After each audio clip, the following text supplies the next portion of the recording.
Well, first of all, really congratulations because you have worked in more of 60 films, so really congratulations. It's really exciting. Thank you. You have done an admirable job going against your own nature to raise this child. But now, she will finally get the love of a real mother. Tonight, I consider Aurora my own. Yesterday you mentioned that the first step behind the process is the research. So could you tell me about the research for the dresses of Maleficent and Sleeping Beauty? What I do first is always look at paintings, actually. That's really where my research begins. I have to really understand the tone and where the film is going to take place and what feeling we're going after. Everything is all based on a feeling. So I look at paintings, then I go to photographs, then I'll go to fashion and overlay all of that and just continue to search. If I put one word in, if I put the word iron mesh in, for example, it'll take me someplace else, which will take me someplace else, which will take me someplace else. So what my point is to create as big a puzzle and as big as an area that I possibly can to draw from and continue to find inspiration. There's never a set way. You didn't work in the first film, No. but did you have influence for the first film for the costume design or? Well, in a way, yes, because the first film, we were introduced to all of our characters. The second film takes place 5 years later, and during that 5 years, Aurora has grown, Maleficent has gotten wings, and there's a whole other approach to where they live and what Ulstead has become. It's become a really thriving, it's not a town anymore, it's really like a city. And Aurora's become Queen of the Moors, and Maleficent has flown around the kingdoms. So there are a lot of different parts that you had to take into consideration.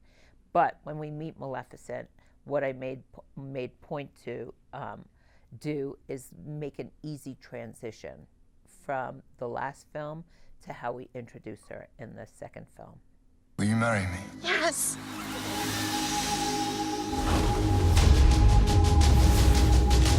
Okay. You mentioned also that sometimes the costume design can change depending to the actor or actress. So how they can change the design? Well, you could have one point of view, okay, and you could execute it and have great hope, and you have the first fitting, and the actor comes in and it doesn't work, and you realize it doesn't work, or you see that the actor is uncomfortable that it doesn't work. And so what you have to do is always be really, really awake and focused and be able to shift and change things on the spot and know really how to change the design so that it will work 100%. For example, with Angelina Jolie, she said that his favorite costume was the dress that she wears in the battle, and you mentioned that it was the most difficult to make as well. So yes. How was your collaboration with her? It was it took a while to get to what that was supposed to be. You know, sometimes you sit down and you design it and things come 1, 2, 3. But that costume needed to evolve over the course of making the film.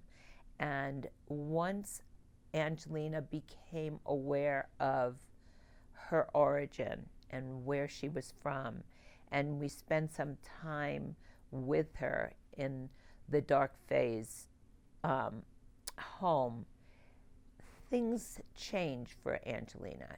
Things change, and she becomes more vulnerable and more exposed. And to When civilizations go warring, early civilizations went warring, they always painted themselves. So it took a little while to get to that was going to be the approach. Finally, I would like to know what is your inspiration for the army costume? The soldiers, well, during medieval times, there were very, very set armors, and the armors of different royal families had different kinds of engravings and so on. So what we did is look at all of that over a course of many years and decades and decide which we wanted to use for Maleficent.